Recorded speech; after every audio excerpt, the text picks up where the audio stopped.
जगत सारा क्षणिक है, पर आत्मा एक नित्य है। आत्मा का अनुभव बस एकमात्र नित्य है। कहन राज को करन मन, करो महान यह काज। आप्त ज्ञान की प्राप्ति हेत, मंगलमय सुख सार। मंगलमय सुख सार।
चैतन्य स्वभावी भगवान आत्मा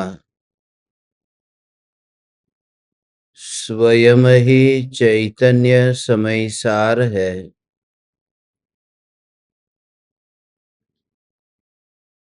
चैतन्य समय सार का प्रतिपादक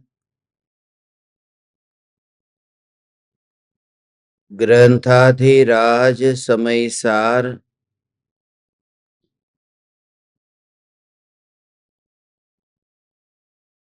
यथार्थ प्रतिक्रमण और प्रत्याख्यान का स्वरूप समझाता है।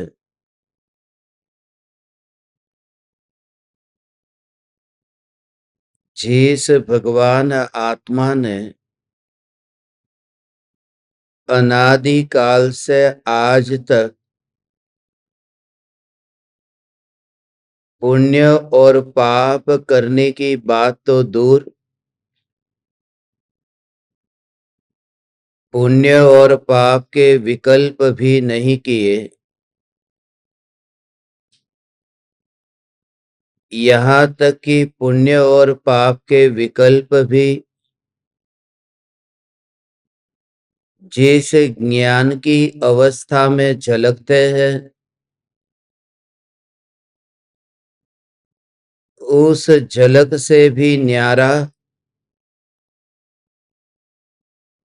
जो सत्ता स्वरूप ज्ञायक देव है,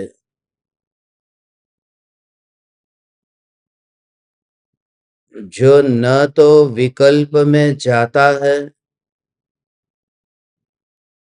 और जो न विकल्प को जानता है, यह कुटस्थ सत्ता स्वरूप भगवान आत्मा ही मैं हूँ। भूतकाल में जो अपराध हुए हैं और भविष्य काल में जो अपराध होंगे, वे सभी अपराध मान्यता में हुए हैं, स्वभाव में नहीं हुए। क्योंकि स्वभाव ही अपराधी हो जाए तो स्वभाव तो कभी छूट नहीं सकता और अपराध भी नहीं छूटेगा। तो अनंत काल तक संसार रहेगा। इसलिए बंध अधिकार की पूर्णाहुति करते करते आचार्य देव सहज रूप से होने वाले प्रतिक्रमण और प्रत्याख्यान का स्वरूप समझाते हैं। कल हमने सूक्ष्म दृष्टि से इस बात को समझने का प्रयास किया था कि जो भगवान आत्मा ठोस सत्ता स्वरूप है, इस ठोस सत्ता में ज्ञान की अवस्था का प्रवेश नहीं हो सकता है, क्योंकि ज्ञेय अनंत है। उन अनंत ज्ञेयों की तरह ज्ञान की अवस्थाएं भी अनंत है। जानन जानन रूप परिणमन भी अनंत बार हो चुका है। इसलिए वह परिणमन मेरे स्वरूप के भीतर नहीं आ सकता, क्योंकि स्वरूप में जगह तो होनी चाहिए। जब स्वरूप में अवकाश ही नहीं है तो यहां घन सत्ता स्वरूप में वह अवस्था कहां अंदर प्रवेश करेगी। ऐसा मैं सत्ता स्वरूप चैतन्य तत्व हूं। ऐसा मैं सत्ता स्वरूप चैतन्य परमात्मा हूं। इसके बारे में कल रात को सत्संग में भी हमने चर्चा की और रात्रि ध्यान प्रयोग में भी बहुत गहरी बात थी। कुछ लोग सो गए थे, मगर उस सत्संग को फिर से तुम्हें दोबारा सुनने की जरूरत है। यदि संभव होगा तो जल्दी से जल्दी मैं आपको भेजूंगा।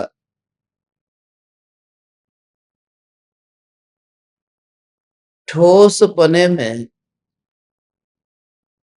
सत्ता में ऐसा यह स्वरूप है कि कहीं पर भी दो प्रदेशों के बीच में अवकाश नहीं है।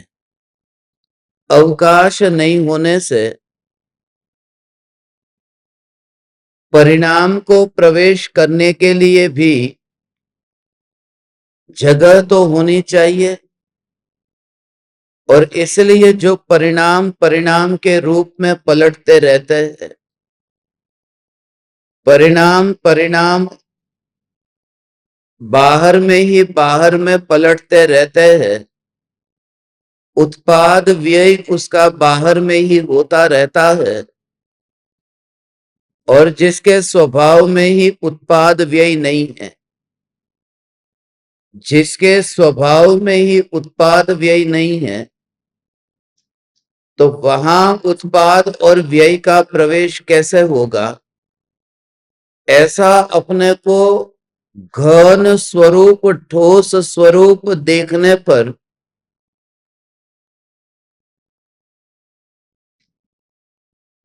दृष्टि सत्य की ओर जाती है। सत्य की ओर जाती है अर्थात क्या? सत्ता जो है, इस सत्ता की ओर दृष्टि जाते ही कुछ करने का भाव नहीं आता।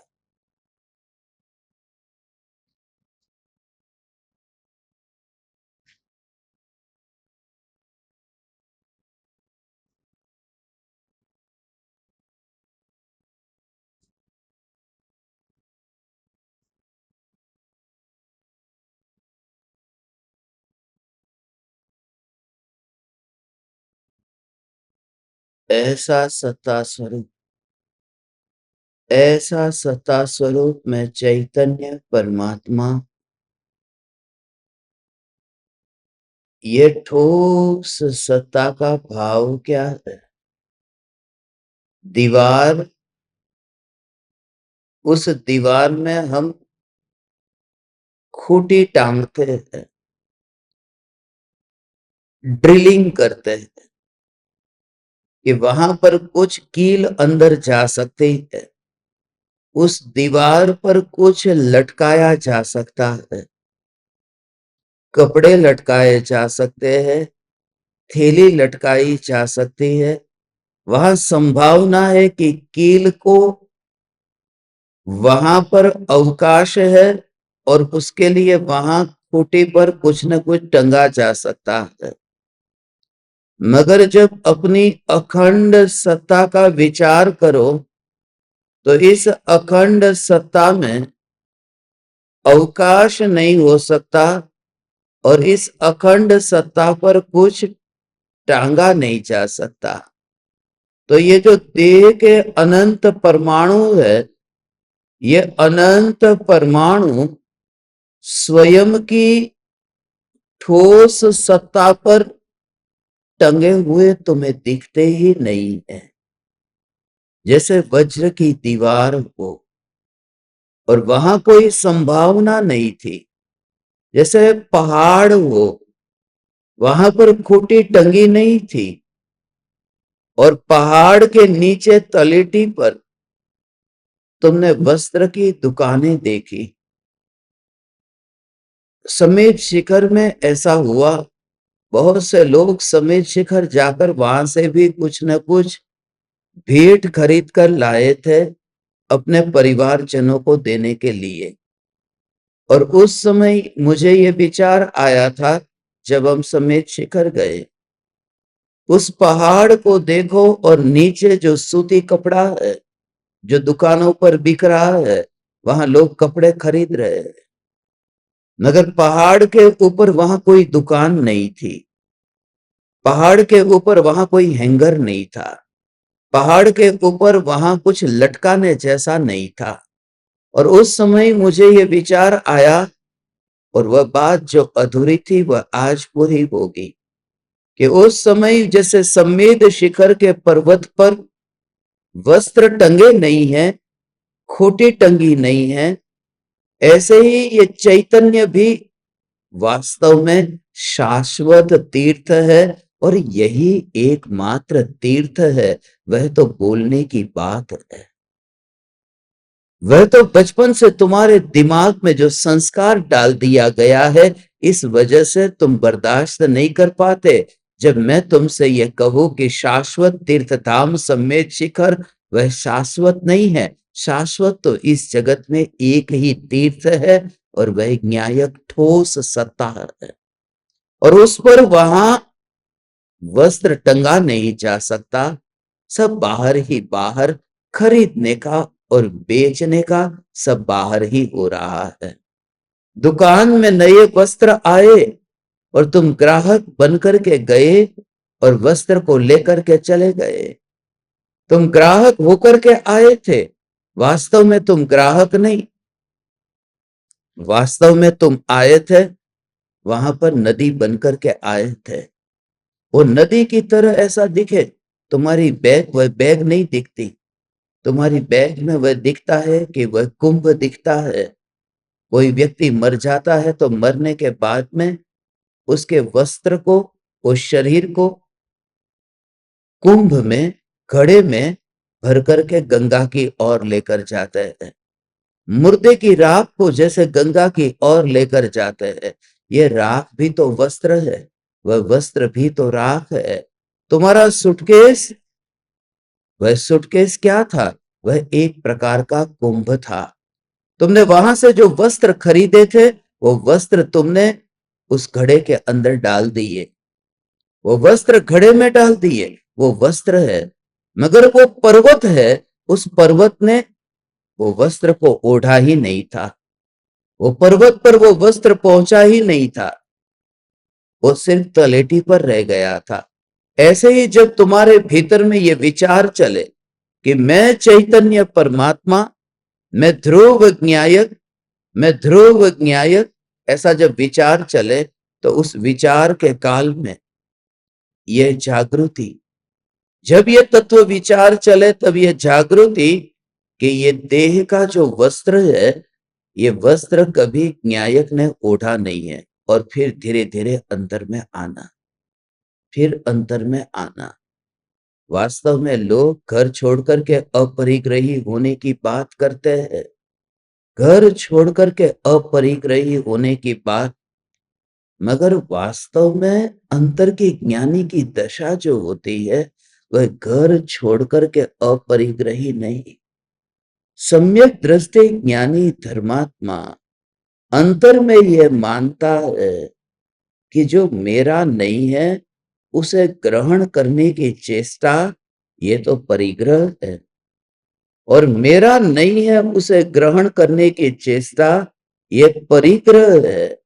तो फिर ये जो जगत के अगणित ज्ञेय है, जिस ज्ञान की अवस्था में झलकते हैं, इस ज्ञान की अवस्था में जब उनका झलकना हो, वो ज्ञान की अवस्था, उस अवस्था मात्र में जब तुम्हें पकड़ रहती है, ये जानने में आया, यह जानने में आया, यह जानने में आया, उस समय ये जानने में कहा आया कि मुझे आया। तुमने उस जानने को पकड़ने की कोशिश की। ये जानने का मालिक कौन? मैं उसका मालिक हूं। तो वह तत्व उसका मालिक बनने कैसे जाएगा कि मैं वह चैतन्य तत्व हूं जो उसका मालिक बनने कौन जाएगा? जानना जानना जानना। वह अवस्था, टेबल है ज्ञान में जल का, कुर्सी है ज्ञान में जल की, ये हीरा सोना चांदी जवाहरात ये ज्ञान में जल का, ये जो भी तुम्हारे पास में जिनको तुम परिग्रह समझ कर बैठे हो वह ज्ञान में जल का। और ज्ञान में जल का, ज्ञान में जल का, ज्ञान में जल का। और उस समय उस सत्ता, ठोस सत्ता में जहां कुछ झलकना नहीं हुआ। द्रव्यलिंगी मुनि ने क्या किया था?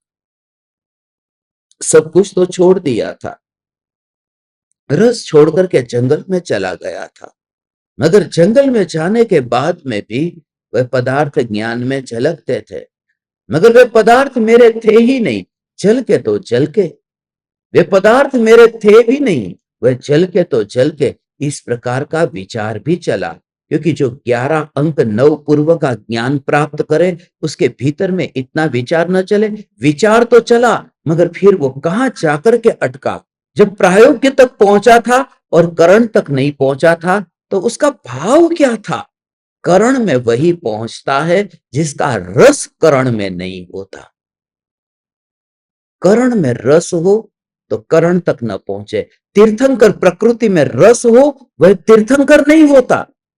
तीर्थंकर प्रकृति में रस हो वह तो निगोद की तैयारी करता है, क्योंकि बंधन का रस जिसको है वह तो निगोद में जाता है। इसलिए तीर्थंकर प्रकृति का बंध उन्हें होता है जिन्हें सम्यक दर्शन हो गया, अर्थात प्रकृति में रस नहीं रहा, सत्ता में रस है, ठोस में रस है।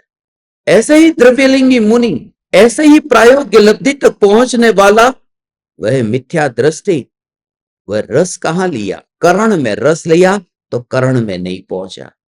करण में रस लेने वाला करण में नहीं पहुंचता, करण में रस लेने वाला प्रायोग्य तक अटक करके रह जाता है। उसका रस सिर्फ प्रायोग्य तक होता है। उसका गहरा भाव यह है कि द्रव्यलिंगी मुनि हो गया। द्रव्यलिंगी मुनि होकर के ज्ञान में जानने में आता था वहां कोई नहीं है, पत्नी महल में है, हाथी घोड़े वहां पर राज्य में ही रह गए हैं। वो महल, महल की जगह पड़ा हुआ है, सब कुछ वहीं पर। और यहां पर ज्ञान में चल के उसके लिए मैं क्या करूं? ज्ञान में तो जानने में आएगा, मगर जैसे ही वो ज्ञान में जानने में आता है, उस जानने में उसका रस रहता है। अभी ठीक है, जानने में आया, जानने में आया, उस ज्ञान से नाता नहीं तोड़ता। जैसे कैंची से कैसे तुमने रस्सी को काट दिया, जैसे छेनी से कैसे तुमने पत्थर को अलग कर दिया, ऐसे ही तुम्हें वही ज्ञान की जो पर्याय जो जानती है, उस जानने वाली पर्याय से नाता नहीं टूटता। इस वजह से ठोस सत्ता में अपनापन नहीं होता और वह करण में प्रवेश करने के लिए भी वह योग्य नहीं होता। हे चैतन्य परमात्मा, ये परम तत्व की बात है। ये बात कल्पना से मुक्त होने की है, और कल्पना से मुक्त होने के लिए ही ये 283 84 और 85 ये 3 गाथा उसके संबंध में है। आज चरम चरम सीमा की गाथा है कि जो ठोस सत्ता है, ठोस सत्ता का रस, मैं ठोस सत्ता हूं, सत्ता हूं, सत्ता हूं। जब तेरे भीतर में ये विचार चलने लगे तो उस विचार में ही तेरा तादात्म्य अपने आप ध्रुव के साथ में होने लगता है। तादात्म्य ध्रुव के साथ में हो तो झलकने में रस किसको रहता है?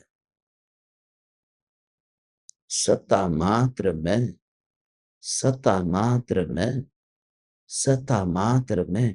जैसा स्वरूप है ऐसा, जैसा स्वरूप है ऐसा, मगर रस सत्ता सत्ता सत्ता सत्ता सत्ता सत्ता सत्ता सत्ता सत्ता सत्ता सत्ता, जिसमें झलकना नहीं है, जिसमें मिलना नहीं है, ये सत्ता।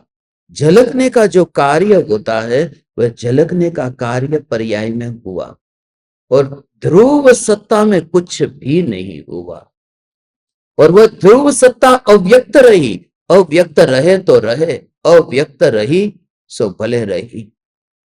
ध्रुव सत्ता अव्यक्त रही, मगर अव्यक्त रह करके भी जैसे भी है महिमा इसी की रही। दोनों बात में अंतर है। जो भी है यहां पर है ना, बात कितना वो ज्ञान का परिणमन कैसा है कि लोकालोक झलकता है।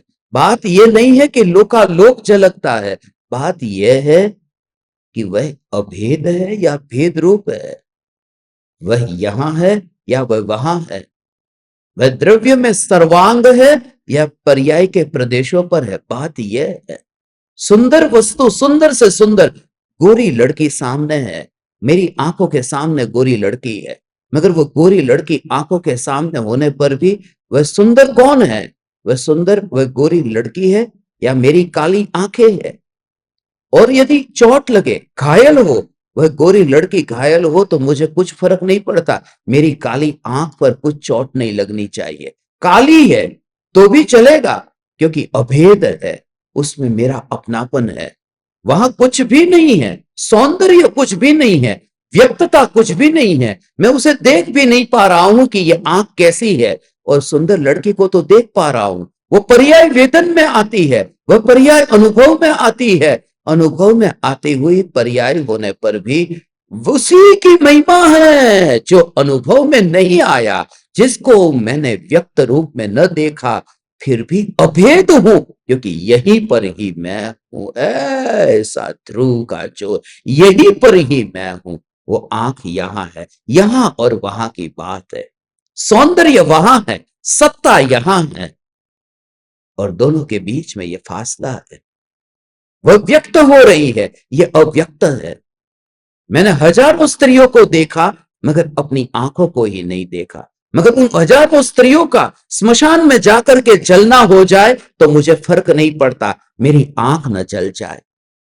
बात यह है क्योंकि यहां अभेदपना है। तो जब ज्ञानी का ठोस सत्ता में अभेदपना होता है तो जानन पर्याय से नाता रहता ही नहीं है। ऐसा ज्ञानी निर्भर हो गया।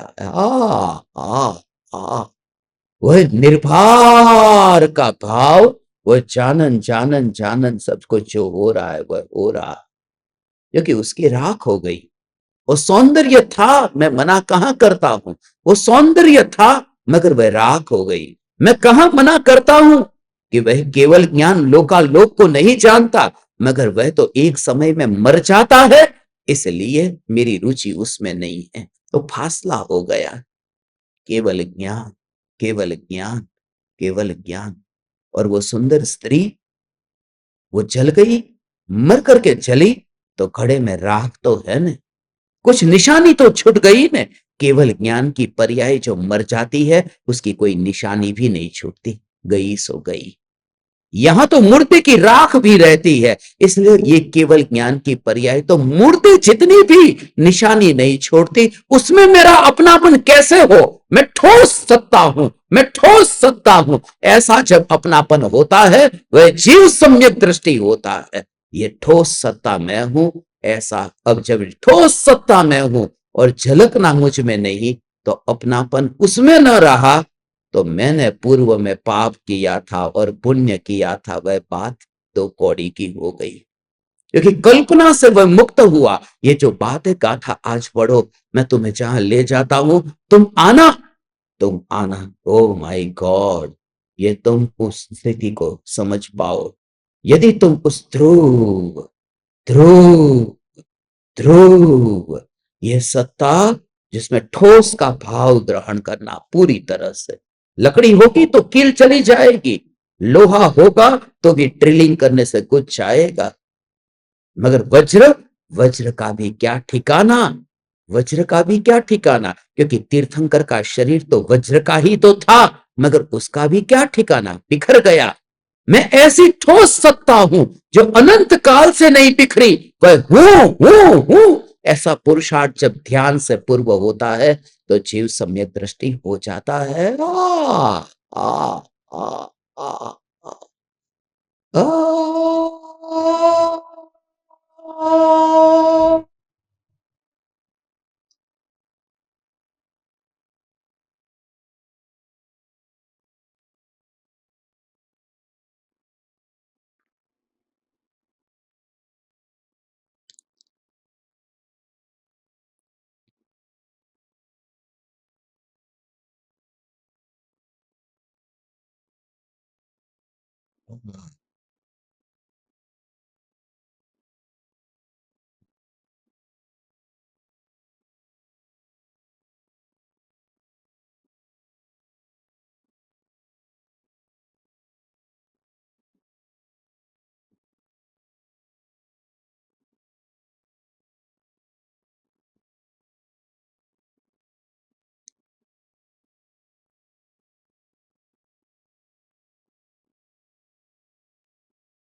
ध्रुव ध्रुव, चारों ओर केवल ज्ञान घूमता है,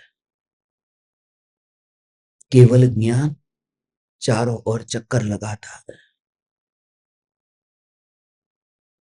बहुत चक्कर काटे, बहुत घूमा, समय शिखर की प्रदक्षिणा करने के लिए मुझे बहुत से लोगों ने कहा, गजपंथा की प्रदक्षिणा बहुत बार की, मगर प्रदक्षिणा करते समय चारों ओर मैं चक्कर काटता रहा, चारों ओर मैं चक्कर काटता रहा, घूमता रहा, घूमता रहा, घूमता रहा, मगर मैं गजपंथा के अंदर नहीं गया।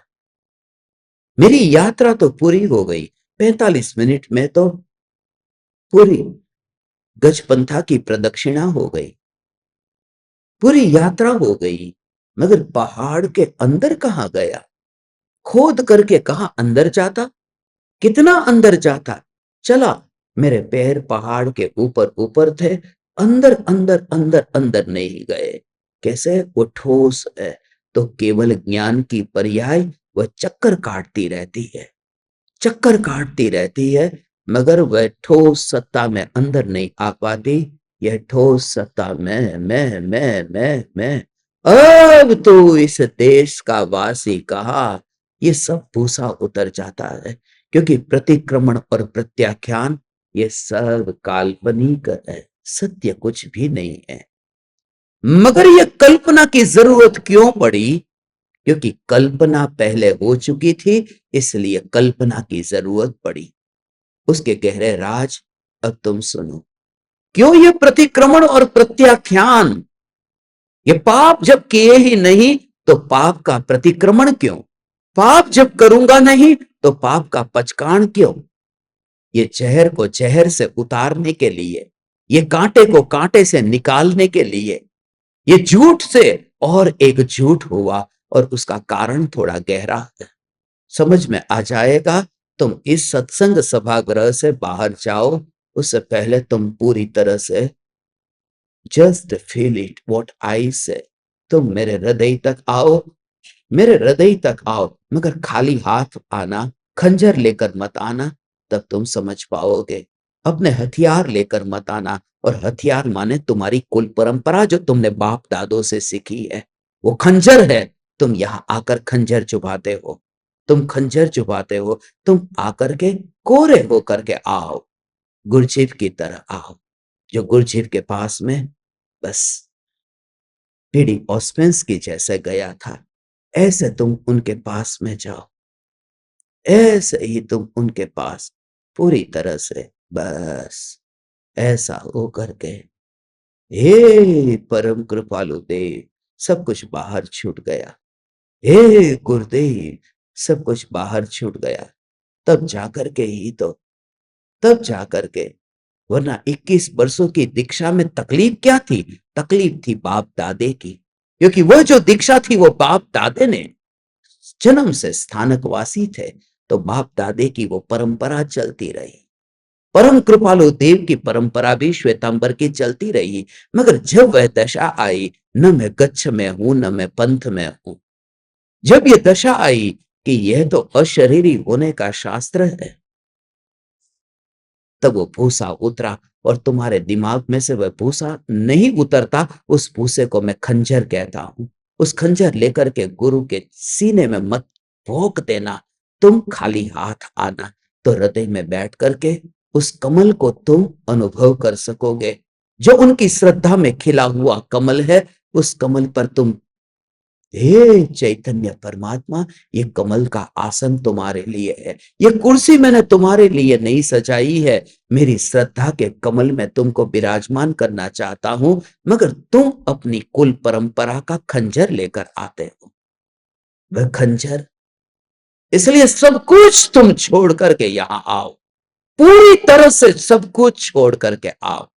सब कुछ जो तुम्हारे दिमाग में भरा हुआ था, पूरी तरह से सत्य, just feel it, just feel it, just feel it, just feel it, just feel it. ये कल्पना से, कल्पना को क्यों छोड़ना है? तुमने सुनी है वह कहानी, ऊंट की कहानी? एक ऊंट वाला आदमी जिसके पास 100 ऊंट है, रात को एक गांव के बाहर ठहरा है,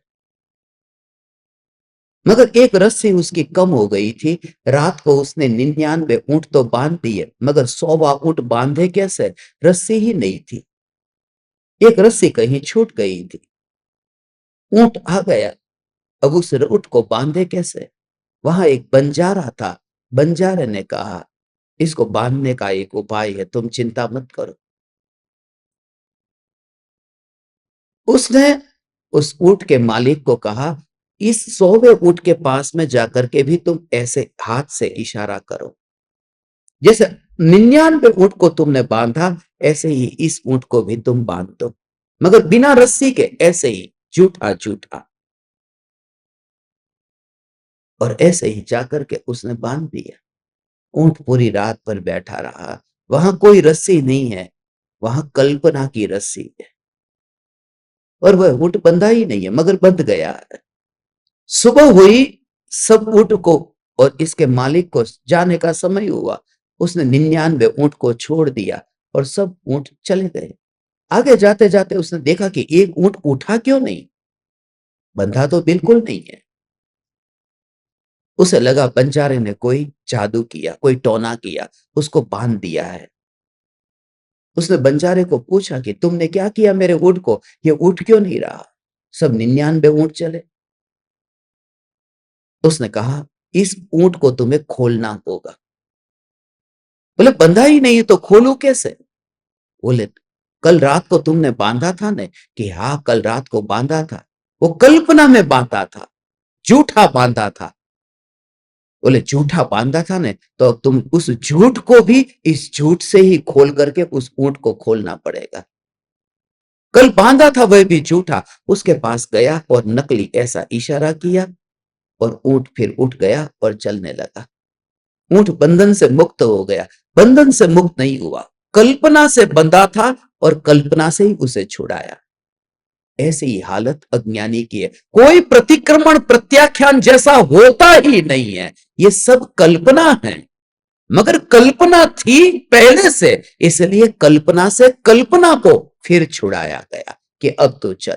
और होता क्या है, यही तो होता है। पंडित आता है, तुम्हारी शादी कराता है, यहां पर तुम बैठे, कन्या पधराओ सावधान, उनकी शादी करा दी। अब शादी के बंधन में बंध गए, पति पत्नी ये शादी के बंधन में बंध गए। ये क्या बंधे हुए लोग हैं?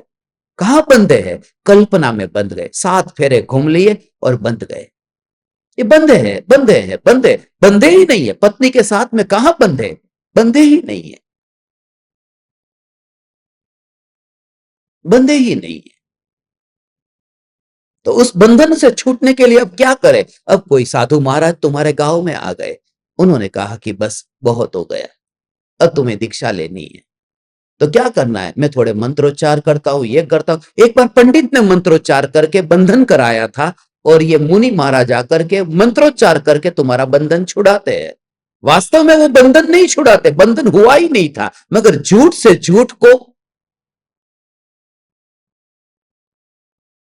छुड़ाने के लिए बहाना था, और वास्तव में कुछ नहीं था। बंधे थे, 3 बार बोल दिया तलाक तलाक तलाक, बस बंधन छूट गया।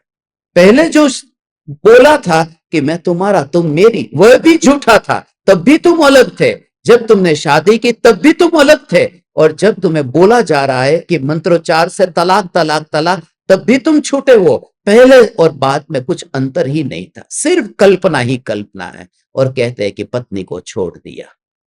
ऐसे ही प्रतिक्रमण माने मैं ये छोड़ता हूं, अब मैं ये छोड़ता हूं, पचकाण माने भविष्य के छोड़ता हूं, भूतकाल का मैंने किया, ये गलत किया, ये सब कुछ कल्पना है और कुछ भी नहीं है। ठोस सत्ता में न प्रतिक्रमण है, न आलोचना है, न प्रत्याख्यान है। और उस झूठ में ही अज्ञानी का धर्म चलता रहता है, और ये बात उसके कान में आती ही नहीं है। ये बात मैं तुम्हें तीर्थंकरों की कहता हूं, मगर तीर्थंकरों के पास भी दूसरा कोई उपाय नहीं था, इसलिए उन्होंने भी तलाक तलाक तलाक ऐसा करके तलाक दिलाया। और वे ये जानते हैं कि शादी जैसा कुछ होता ही नहीं है, क्योंकि हम जैसे लोग भी जब जानते हैं कि 2 द्रव्यों के बीच में मिलन नहीं होता, तो तीर्थंकर नहीं जानते थे? फिर उन्होंने ये दीक्षा की विधि ये हमें क्यों बताई? यही अज्ञानी को अज्ञानी की भाषा में समझाने के लिए। वास्तव में कुछ छूटता ही नहीं है। ये सब असली बात है, वो असली बात तो दिखाई ही नहीं देती। असली बात तो भीतर की बात है। ये सारा प्रतिक्रमण और प्रत्याख्यान ये सब झूठ है। सत्य तो यही है कि मैं सत्ता हूं। फिर झूठ की जरूरत क्यों है? बिल्कुल है, क्योंकि पहले से वो झूठ था, इसके लिए झूठ की जरूरत है। पहले से दिमाग में भरा था, पत्नी को ग्रहण किया, पत्नी को ग्रहण किया, इसलिए दूसरा कि पत्नी को छोड़ दिया, चल तुम्हें। अब खुश, पत्नी को छोड़ दिया। ये झूठ के ऊपर झूठ, पहले से कांटा लगा था, अंदर एक और कांटा डाला, ये इसके लिए। मगर सारे जगत में जितना भी बंधन है, वो सब बंधन भावों का बंधन है, कल्पनाओं का बंधन है। सत्य तो है ही नहीं, क्योंकि जो ठोस सत्ता केवल ज्ञान से न बनती, वो पत्नी से कैसे बंधेगी? वो बच्चों से कैसे बंधेगी? वो तिजोरी में पड़े धन से कैसे बंधेगी? और तीर्थंकर परमात्मा ने चैतन्य, चैतन्य माने ठोस सत्ता, इस ठोस सत्ता की बात, फिर भी तुम चक्कर काटते रहते हो उन लोगों के जो तुम्हें कहते हैं ये प्रतिक्रमण कर और ये पचकाण कर, क्योंकि तुम्हारे अभी संसार परिभ्रमण का किनारा नहीं आया। वरना ये ठोस सत्ता तुम्हें रुचिकर कैसे न लगे? ये ठोस सत्ता, सारा बंधन कल्पनाओं का ही बंधन है, और दुनिया पहचान ही नहीं पाती। इन लोगों को दुनिया धार्मिक मानती है। ये लोग डरे हुए लोग हैं कि कर्म किए हैं, अरे क्या क्या फल भोगने पड़ेंगे, उन्हें धार्मिक मानती है। वो अपने विकल्पों की पूर्ति करने उपासना में बैठे हैं, और दुनिया मानती है ये धार्मिक है। वो बकरी की तरह है। एक बकरी को देखा गांव में, मंदिर के पास जाकर के बिल्कुल मंदिर में चली जा रही, और भगवान के सामने ही झुकती है, और ऐसे झुकती है, ऐसी झुकती है, लोग कहते हैं कि सचमुच ये तो परमात्मा की दीवानी है। आदमी भी ऐसा नहीं है। शाम को मंदिर खुलता है और भगवान के सामने जाकर झुक जाती है, मगर पूरे दिन से बकरी परेशान रहती थी, क्योंकि सिर में इतनी खोजन होती थी, खुजली आती थी। और मंदिर में वो जहां जाकर वो झुकती थी, वहां एक कील जैसा था कि जिसके ऊपर अपने सिर को रगड़ती तो उसकी जो खुजली थी वो मिटती थी। वो अपने विकल्प को, अपनी खुजली को मिटा रही थी। और दुनिया कहती है कि बकरी बड़ी धार्मिक है। दुनिया असलियत नहीं पहचानती कि वहां उसकी खुजली मिट रही है कि परमात्मा की भक्ति हो रही है। तुम्हारी आधी नहीं, तुम्हारी पूरी जिंदगी अब बर्बाद होने की तैयारी में थी, उस समय तुम्हें ये ध्रुव की पुकार मिली है। तुम मरते मरते बच गए हो, अभी तुम्हें ये ध्रुव की पुकार मिली है। ओ जो हो गया सो हो गया। तुम बचपन में थे, तुम अज्ञानता में थे, अब तुम मेरे पास आए, अब तुम मेरे पास में आए, अब तुम मेरे पास में आए, अब तुम शक्तिशाली हुए। पहले कमजोर थे, पापी थे, अब शक्तिशाली हुए। अब दिमाग में वो भूसा कैसे भरा पड़ा है, अब निकालो तुम उसे। हाथी अब बलवान हो गया है, अब वो बच्चा नहीं रहा। मगर हाथी बड़ा होकर के भी रस्सी को तोड़ता ही नहीं है, क्योंकि बचपन में हाथी को जो रस्सी से बांध दिया था और हाथी रस्सी तोड़ने में समर्थ नहीं था, बच्चा था ने। हाथी का बच्चा कितनी भी कोशिश करे रस्सी नहीं तोड़ पा रहा है। मैं बड़ा हो गया, तब तक तो दिमाग में ऐसा ही घुस गया था, ये रस्सी टूट ही नहीं सकती, ये रस्सी टूट ही नहीं सकती। अब बड़ा होने के बाद भी ये रस्सी टूट नहीं सकती, क्योंकि बचपन के संस्कार ऐसे हैं। तेरे बचपन के संस्कार ऐसे हैं, मैं पापी, मैं पापी, मैं पापी।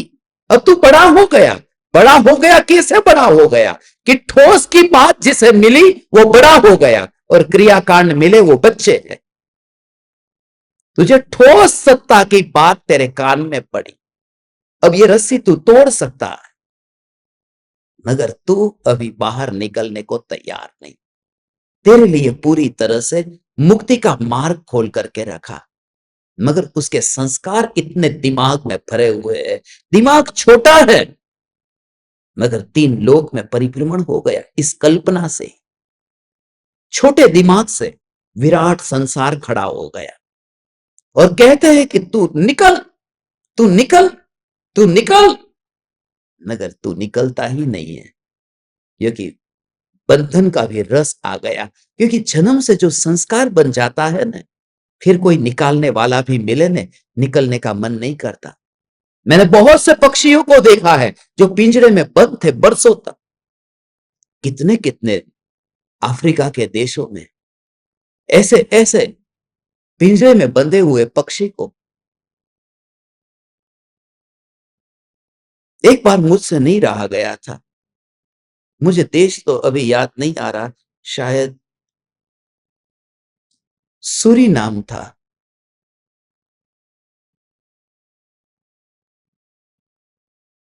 सूरीनाम अथवा फ्रेंच गुआना करके एक देश है सेंट्रल अमेरिका में, साउथ अमेरिका में। वहां पर एक पक्षी लेकर के एक आदमी पक्षी को बेच रहा था। चिड़िया जैसा कोई पक्षी होगा, बेच रहा था, और कोई खरीदने वाला उसको मिलता नहीं था। और मुझे बस में बैठना था और उसका सामने ही उसकी दुकान थी वो पक्षी बेचने की। मैंने सोचा इस पक्षी का कितना भी दाम होगा, लाओ मैं खरीद लेता। और खरीद करके मैंने दुकानदार को पैसे भी दे दिए।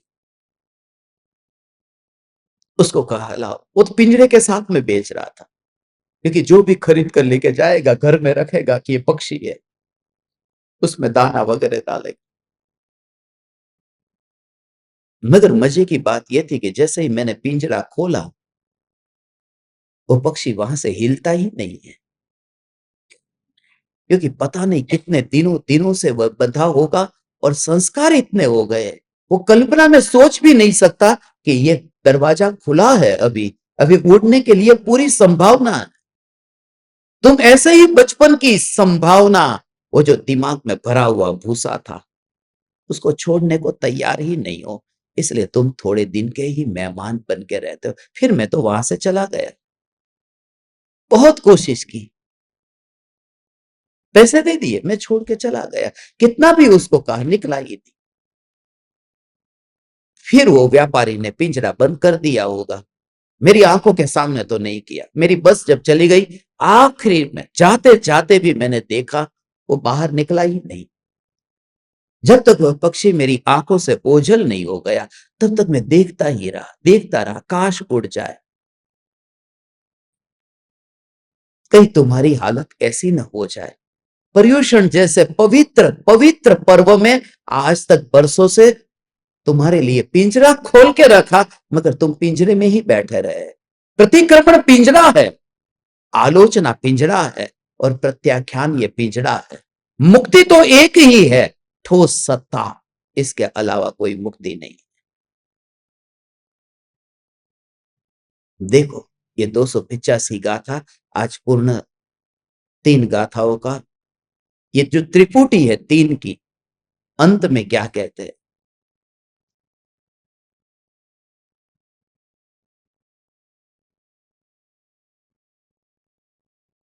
जब तक आत्मा द्रव्य और भाव का अप्रतिक्रमण और अप्रत्याख्यान करता है, तब तक वह कर्ता होता है, ऐसा जानना चाहिए।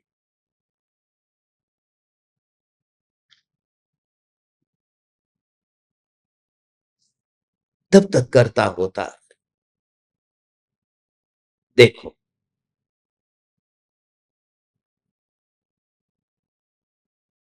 प्रकरण ये था कि 2 प्रकार के प्रतिक्रमण और अप्रतिक्रमण और अप्रत्याख्यान बताए थे, द्रव्य से और भाव से।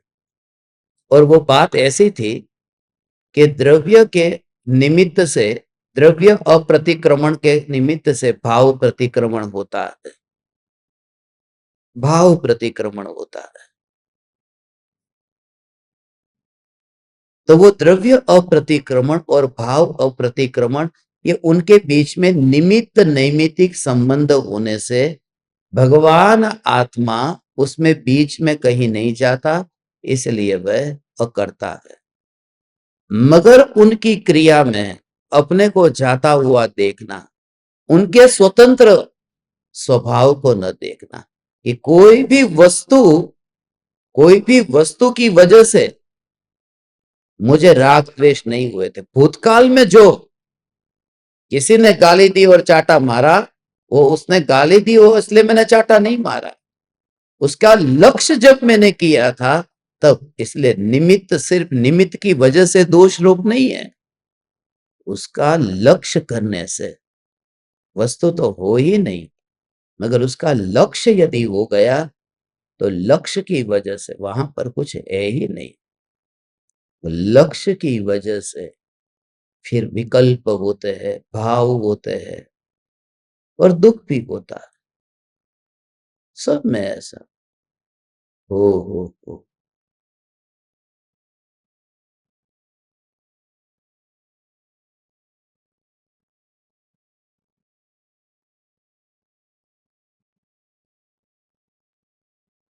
हम सोनगढ़ जाए या फिर राजकोट जाए, परम कृपालु देव के समाधि स्थान पर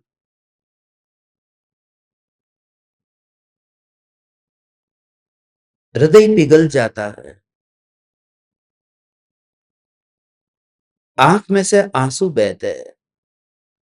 वहां पर तो कोई है ही नहीं, कृपालु देव है ही नहीं, ना कृपालु देव के रिश्तेदार है, कोई नहीं है।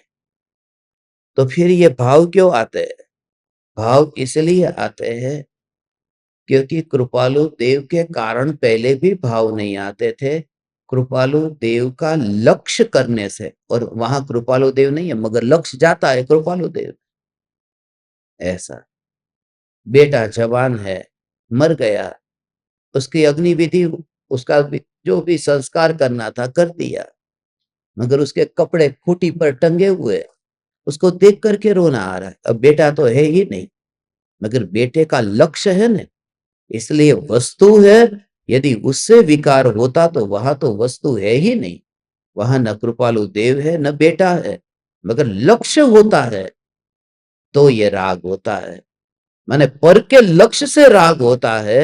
ये सत्ता जो है, ये भगवान आत्मा जो स्वयं सत्ता स्वरूप है, उसकी वजह से कुछ नहीं होता, मगर अपने को उसका कर्ता मानता है कि ये सब मेरे अपराध है।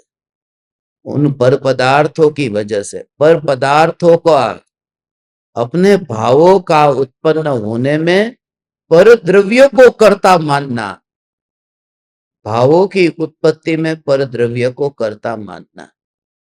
पर द्रव्य कर्ता नहीं बना, पर द्रव्य का लक्ष्य कर्ता बना। पर भाव मेरे परिभ्रमण का कारण नहीं बना, पर भाव का भी लक्ष्य किया, क्योंकि सम्यक दृष्टि को परभाव होता है। युद्ध करने का भाव ये क्या स्वभाव है? वो परभाव है। वो प्रभाव होता तो है, मगर प्रभाव के लक्ष्य से फिर वह बंधन बंधन बंधन में पड़ता है। इसलिए प्रतिक्रमण करो, रोज सुबह प्रतिक्रमण करो, रोज शाम को प्रतिक्रमण करो। मीठा तो बहुत लगता है, सुबह प्रतिक्रमण करो, शाम को प्रतिक्रमण करो, बहुत मीठा लगता है। वो तो इंद्रियों के विषय को भोगने गया था, तो वहां पर भी तो मीठा ही लग रहा था। उस समय कहाँ पूरा लग रहा था, उस समय भी अच्छा ही लग रहा था, मगर उसका अंत क्या था? अंत तो दुख था। ऐसे ही ये प्रतिक्रमण, आलोचना, ये प्रत्याख्यान, ये तो करने बैठता है ना। ये करने बैठा तो ये मैं सब करूं, ये मैं करूं, ये मैं करूं, कुछ है ही नहीं उसमें ही, बस कोई नहीं है, कोई नहीं है, कोई नहीं है। ज्ञान की एक समय की पर्याय में भगवान आत्मा जानने में आता है, मगर वह में हो ही नहीं, तो वहां भगवान आत्मा का प्रतिबिंब तो है ना, भगवान आत्मा का प्रतिबिंब तो है ना। तो भगवान आत्मा के प्रतिबिंब का विकल्प भी नहीं आए, तब जाकर के सत्ता दृष्टि में आती है। क्योंकि जो एक समय की पर्याय है, उस एक समय की पर्याय में अपना रूप देखा तो दो भेद खड़े हो गए। वो कुत्ते की तरह हो गया, जो कुत्ता नदी में पानी पीने के लिए जाता है और बस वापिस आ जाता है, क्योंकि देखता है कि मैं कुत्ता और अंदर एक और कुत्ता है पानी में। जैसे ही पानी पीने जाता है तो अपना ही प्रतिबिंब पड़ता है, तो दूसरा कुत्ता अंदर है तो भौंकता है, तो सामने से भी भौंकता है, तो फिर भागता है कि कुत्ता दूसरा देखो। मगर साहस करे कि एक बार उसमें देख तो लो कि वह कुत्ता है, कौन सा कुत्ता है, कैसा कुत्ता है। जैसे एक बार देखने गया कि प्यास लगी है ना, यदि प्यास लगी है और अंदर मुंह किया तो पाया कि कुत्ता था ही नहीं। जो चैतन्य का प्यासा होता है, एक बार जब अंतर में जाकर के देखे, अंतर में जाकर के देखे, ओ हो ओ ओ ओ ओ ओ ओ अंतर में जाकर के देखे,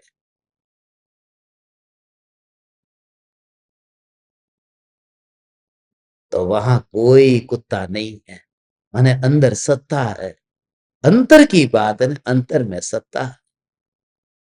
तो मैं कह दिया जाओ उपाश्रय में जाओ, एक ही उपाय है संसार से छूटने का, मोक्ष में जाने का। प्रतिक्रमण करो, परमात्मा के पास पहुंच जाओगे। अगर प्रतिक्रमण करने के बावजूद भी बाहर क्यों घूम रहा है? ये अभी सही तरह से प्रतिक्रमण नहीं हुआ, चाबी लग नहीं रही। मंदिर के पास खड़ा है और आसपास में चाबी ढूंढ रहा है, बहुत कोशिश की, एक भी चाबी नहीं लग रही, दरवाजा खुल ही नहीं रहा। तो दूसरी बार, तीसरी बार, चौथी बार अलग अलग चाबियों को लगाता रहता है, सुबह का प्रतिक्रमण, शाम का प्रतिक्रमण, और दरवाजा खुलता ही नहीं। क्योंकि तकलीफ ये थी कि दरवाजा अंदर की ओर खुलता था और ये बाहर खोल रहा है। तुम्हारे भीतर का अंतर का दरवाजा खोलना था, तुमने प्रतिक्रमण की किताबों को खोला।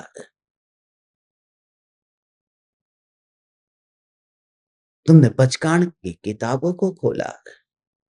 ये दरवाजा अंदर की ओर खुलता है।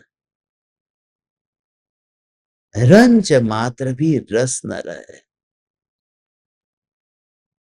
तो ऑटोमेटिक ये बंध अधिकार बंधन से मुक्ति का अधिकार है। बस कुछ भी नहीं चाहिए, बस तो मुक्ति ही मुक्ति है। तुम्हें तो केवल ज्ञान चाहिए, केवल ज्ञान चाहिए और मुक्त होना है। इस वजह से गड़बड़ होती है। केवल ज्ञान चाहिए फिर मोक्ष चाहिए, नहीं, मुझे केवल ज्ञान में रस नहीं, क्योंकि वो पर्याय की पकड़ है। ठोस में असंतुष्टि, वही तो केवल ज्ञान की चाह। एक आदमी जो बंदर को पकड़ता है, वो बंदर को पकड़ने की कला ऐसी है कि बंदर को कैसे पकड़ो। तो एक मटका था,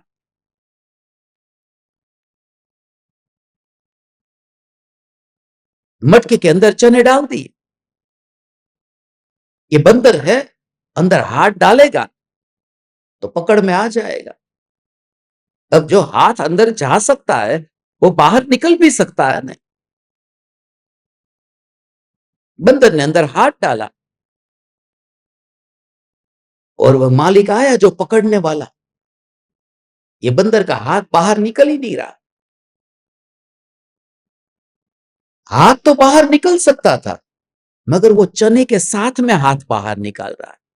तो चने को पकड़ करके बाहर निकालते तो मुट्ठी बड़ी होती है, तो हाथ बाहर नहीं निकल रहा। बिना चने का, चने के लोभ के बिना वो मुक्त हो सकता था, मगर चना भी चाहिए और मुक्ति भी चाहिए तो नहीं हो सकती। तो केवल ज्ञान के चने को पकड़ता है और कहता है बाहर निकलो, कभी नहीं निकलेगा। केवल ज्ञान के चने का मोह छोड़, अपने आप निकल जाए। केवल ज्ञान, न चना मिलेगा, रस उतना भी नहीं चाहिए। सहज रूप से हाथ बाहर निकल सकता था। इतनी तो बुद्धि लगाता, क्योंकि जो अंदर हाथ चला गया वो बाहर भी निकल सकता है। तो क्यों नहीं निकल रहा है? कुछ न कुछ लोभ अंदर रह गया है। चने का लोभ हालत खराब कर देता।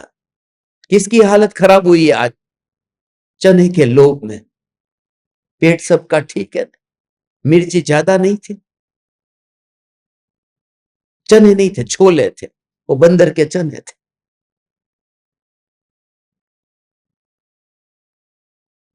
हे चैतन्य परमात्मा, समय हो गया, मन की मन में रह गई। बहुत कुछ कहना था, पर के लक्ष्य से भाव होता है, पर के कारण नहीं होता है।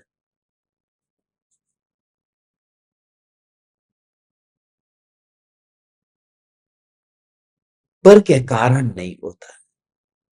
ऐसा ये ठोस सत्ता स्वरूप भगवान आत्मा, ठोस सत्ता स्वरूप भगवान आत्मा, ठोस सत्ता स्वरूप भगवान आत्मा। यह चैतन्य चैतन्य चैतन्य चैतन्य चैतन्य चैतन्य, ये सत्ता स्वरूप भगवान आत्मा।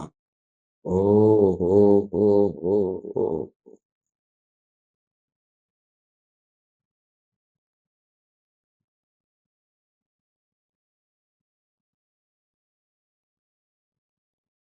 बस ऐसा ही था। नींद में था, ऐसे पकड़ लिया, सांप को पकड़ लिया। मैंने कल सांप को पकड़ लिया, उसका मैं प्रतिक्रमण करता हूं, उसका मैं प्रतिक्रमण करता हूं। मैंने कल जो सांप को पकड़ लिया था वो गलत किया था, और कल मैं सांप को पकड़ूंगा ही नहीं, कल मैं सांप को पकड़ूंगा ही नहीं। कल मैंने सांप को पकड़ लिया था वो गलत किया था, और कल मैं सांप को पकड़ूंगा ही नहीं। कल मैंने सांप को पकड़ लिया था, गलत किया था, कल मैं सांप को पकड़ूंगा ही नहीं। यही तो कर रहे हैं ना। और ये करने जैसा नहीं है। कल सांप को पकड़ा था, अब मैं सांप को नहीं पकड़ूंगा, कल मैं सांप को पकड़ा था, अब सांप को नहीं पकड़ूंगा। तुझे जागने की जरूरत है, तो पाएगा कि रस्सी है, सांप है ही नहीं, झूठी कल्पना थी। मैंने पर को ग्रहण किया तो पर को छोड़ूंगा, ग्रहण किया छोड़ूंगा, ग्रहण किया छोड़ूंगा। ये सपना देख रहा है। जब जागेगा तो पता चलेगा कि वहां ग्रहण त्याग जैसा कुछ है ही नहीं।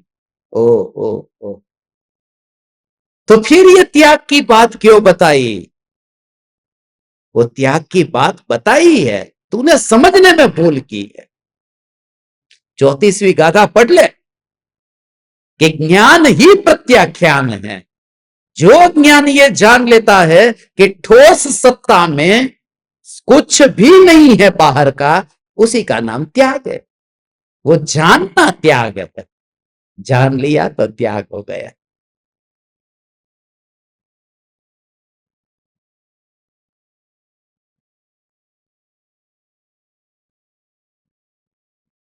यही तो सत्ता का जोर है, सत्ता का जोर।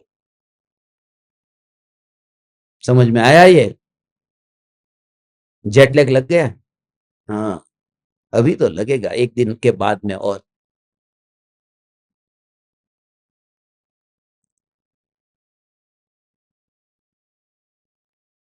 खास कनाडा से आए सिर्फ पर्यूषण के लिए।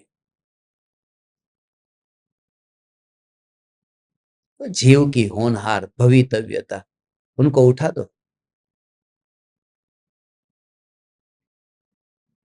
हाँ, अब खाली नाम के लिए आते हैं, वो सोने के लिए ही। एयर कंडीशन है, बिल्कुल ठंडा। एक आध गोदड़ू लઈને આવવું જોઈએ। ठंडी लागे तो પછી શરદી પડતી ન થાય। મને ચિંતા થાય આવા લોકોની, પછી શરદી લાગી જાય ક્યાં।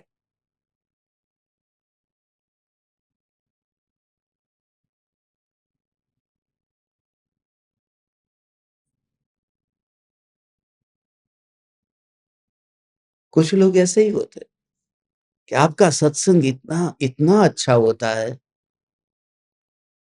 किसी ने नींद आ जाती है तात्कालिक। जो नींद की गोली लेकर के नहीं आती, सत्संग शुरू होते ही आ जाती है। वो इस सत्संग को नींद की दवाई के रूप में उपयोग कर रहा है। जो अनादि की नींद खुलाने के लिए, छुड़ाने के लिए थी। ये 3 गाथाओं में जो मैंने आपको बात कही, ये बात पूरे जीवन का सार कह दिया ठोस सत्ता में। इसके लिए तू तेरा सब कुछ समर्पण कर देना, जो तेरा है ही नहीं, मगर तेरे दिमाग में पहले कल्पना थी, इसलिए दूसरी भी कल्पना डालनी पड़ती है। समर्पित कर दे। समर्पित करेगा क्या? ज्ञानियों को इस प्रकार की भाषा का उपयोग इसलिए करना पड़ा कि चल तू परिग्रह का त्याग कर, चल तू पत्नी बच्चों का त्याग कर। ये इसलिए क्योंकि उसके दिमाग में पहले से भरा हुआ था, तो इसके लिए ये करना पड़ा। झूठा ऊंट बंधा था, तो झूठे से ही फिर खुलाना पड़ा, नहीं तो निकलने को, उठने को तैयार नहीं था। सब कुछ था, ये ठोस सत्ता नहीं मिली थी, यही नहीं प्राप्त हुआ था। बाकी सब कुछ था, यही नहीं था, यही नहीं था, यही नहीं था, यही नहीं था, यही नहीं था। उसका जोर ही कहां आता है? पर्यूषण में हरी सब्जी नहीं खाना, नहीं खाना, नहीं खाना, नहीं खाना, बिल्कुल नहीं खानी चाहिए, बिल्कुल नहीं खानी चाहिए, लीलोतरी बिल्कुल नहीं। मगर मूढ़, हे मूढ़मती, तू जब तू जब द्रव्यलिंगी मुनि हुआ था, तब तूने परमानेंट छोड़ दी थी, और तू भी भटका था। और जो तुझे अभी मिल रहा है ना, वो द्रव्यलिंगी मुनि हुआ था तब नहीं मिला था, जो अभी तुझे मिल रहा है। तो मुझे तुझे उस समय नहीं मिला था, मगर तू भड़क गया था। है, हरी सब्जी खाना चालू कर दो, हरी सब्जी खाना चालू कर दो। मेरे सामने मुसलमान भी इतनी बकवास नहीं करता जितनी ये कर रही थी। मुसलमान भी इतने नहीं चिल्लाते जब मैं उनको कहता हूं कि ये मांस छोड़ो, इसमें क्या रखा है, तो भी वो नहीं चिल्लाता। नमाज की बात करूं तो भी वो नहीं चिल्लाते। चुपचाप एक छोटी सी बात को चुपचाप चुपचाप चुपचाप, जो मिल रहा है वो बहुत कुछ बड़ा मिल रहा है। बकवास इतनी छोटी सी बात की, ये धनिया खाया नहीं खाया, धनिया खाया नहीं खाया, उसको इतना बतंगड़ क्यों करना? जो मिल रहा है वो बहुत बहुत कुछ बड़ा मिल रहा है। मगर द्रव्यलिंगी मुनि होकर ऐसे ही तो अटक गए थे। बाकी तकलीफ क्या थी वहां पर? उसने क्या अलग किया था द्रव्यलिंगी मुनि ने? अब एक बच्चों का हॉस्टल है, मैं नाम नहीं लेता, उस बच्चे के हॉस्टल में वहां वो वार्डन है, उस वार्डन ने बच्चे को दूध पिलाना बंद कर दिया। रात के समय, और दिन में पिलाते हैं भरपूर, रात को नहीं पिलाना। वो छोटे छोटे बच्चे, परीक्षा है, वो बोलता है मेरे को भूख लगती है, उल्टी जैसा हो रहा है रात को। बोले नहीं मिलेगा तो नहीं मिलेगा, और पालन करता है तो ठीक है, मगर वो बच्चे के ऊपर जो है। और वो दूसरी बात यह है, एक ही द्रव्यलिंगी मुनि हुआ था तब उसने क्या नहीं किया था। मैं तुम्हें शिथिलाचारी नहीं बनाता हूं, मैं तुम्हें यह कहता हूं तुम जब मेरे सामने इतनी बकवास कर सकते हो तो दूसरों के सामने क्या क्या नहीं करते हो। तुम्हारे लक्षण से पता चलता है। क्रियाकांड के वकील हो करके चुप रहो,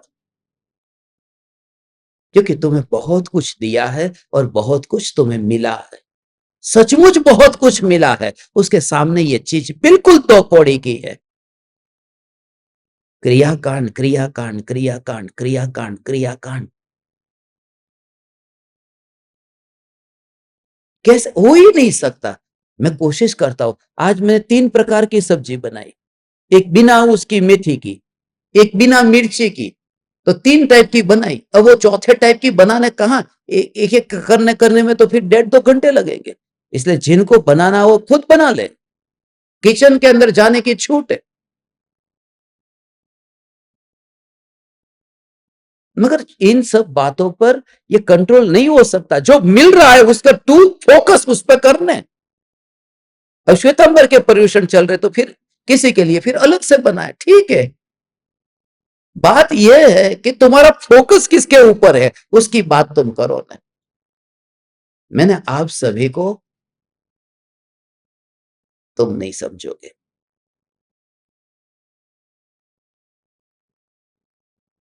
मैं तुम्हें क्या दे रहा हूं और तुम क्या पकड़ के बैठे हो। वही तो कहते हैं, बाप दादों से लिया हुआ खंजर लेकर के तुम मेरे पास आए हो। बाप दादे का खंजर मैं तुम्हें हृदय में बिठा रहा हूं और तुम मेरे हृदय में चुभा रहे हो। उसे छोड़ो। तुम्हें त्याग से जीवन जीना है तो जियो, बिल्कुल जियो।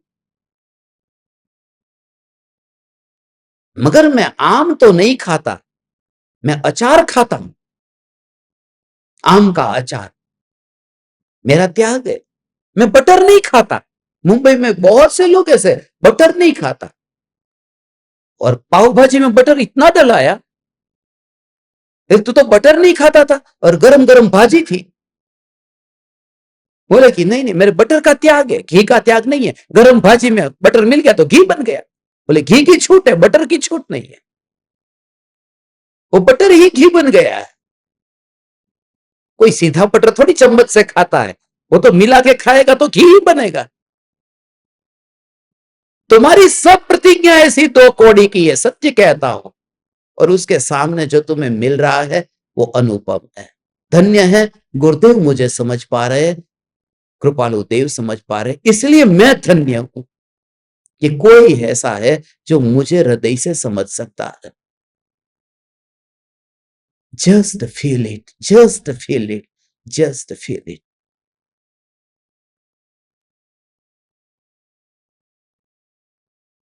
दो गाथा और, बंध अधिकार की अपूर्णता हो रही है, अब मोक्ष की ओर जाने की तैयारी है। मगर ये दो गाथा भी इतनी महत्वपूर्ण गाथा है। आप देखना, आपके ये पर्युषण पर्व सुबह की सत्ता और शाम का समय साथ।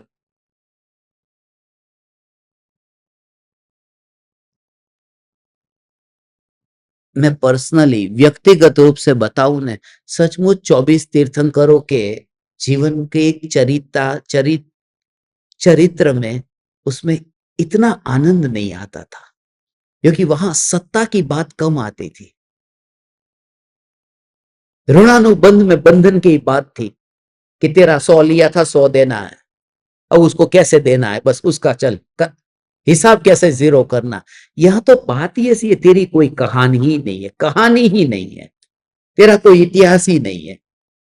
यहां तूने किसी से ना लिया है ना देता है। ये ध्रुव घनता वाली बात जो द्रव्यलिंगी को नहीं मिली थी, जो कपड़ा छोड़ दिया था, कपड़ा छोड़ के जंगल में गया था।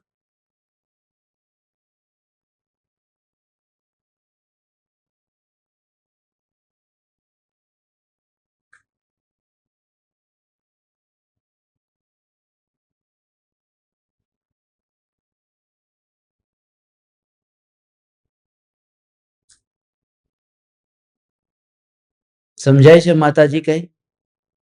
હા, આવી વાત ક્યાંય સાંભળવા મળે? आज ही मैं दोपहर में कह रहा था, मैं तो इनको कुछ कर ही नहीं रहा हूँ, मैं कुछ काम भी नहीं कर रहा हूँ, फिर भी ये लोग मुझे कितना ध्यान रखते हैं, अपनी तिजोरी खाली करके मेरे को दे देते हैं। मैं तो कोई काम धंधा नहीं करतो। बा कह रहे, તું શું કરે છો તને ખબર છે? તારું ગળું ફાડી ફાડીને બોલે છો. પણ ગળું ફાડી ફાડીને તો પેલાય બોલતો હતો.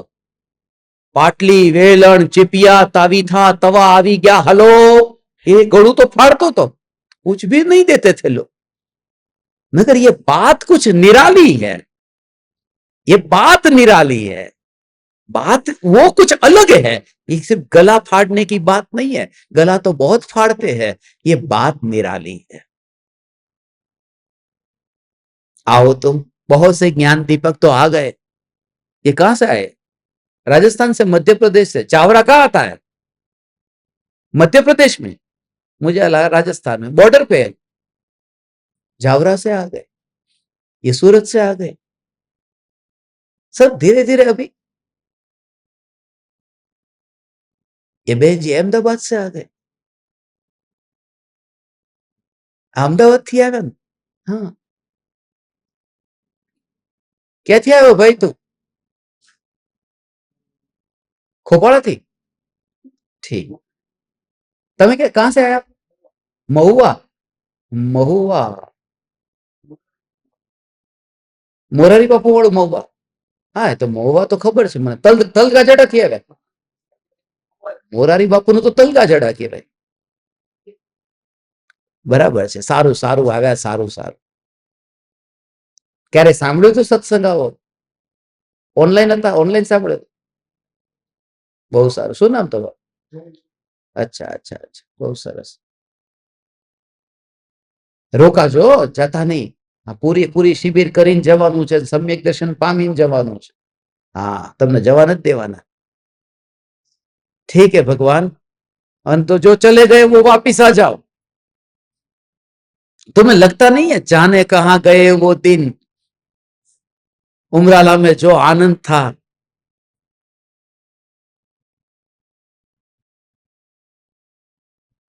ठीक है, कोई तुम्हारा हृदय तोड़ दे, तड़पता हुआ तुम्हें छोड़ दे, तब तुम मेरे पास आना ज्ञान दीपक। मेरा दरवाजा खुला है, खुला ही रहेगा। ध्यान रखना, अंदर की ओर खुलता है हमारा दरवाजा, बाहर नहीं खुलता। नहीं तो बोलेगा खुला नहीं, मैं क्या करूं। ये दरवाजे भी जानबूझ करके हमने अंदर की ओर खुलाए थे, बाहर की ओर न खुलाने का कारण ये था। दोनों विकल्प थे, मगर मैंने वो मिस्त्री को बोला अंदर की ओर खोले, ऐसा बनाना भाई, हमारा दरवाजा अंदर की ओर खुलता है। चैतन्य समय सार, चैतन्य समय सार, चैतन्य समय सार।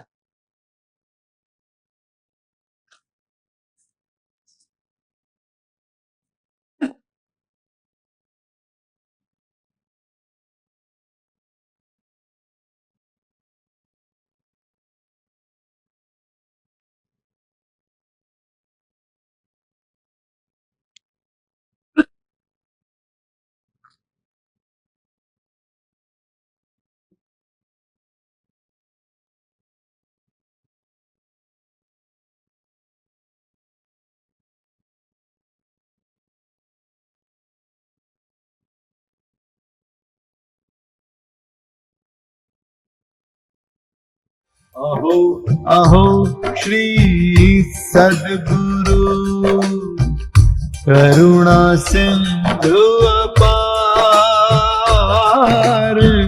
इस पामर पर प्रभु किया आहो आहो उपकार, आहो आहो उपकार। देह सहित जिनकी दशा वरते देहातीत, उन ज्ञानी के चरण में हो वंदन अगणित, हो वंदन अगणित, हो वंदन अगणित।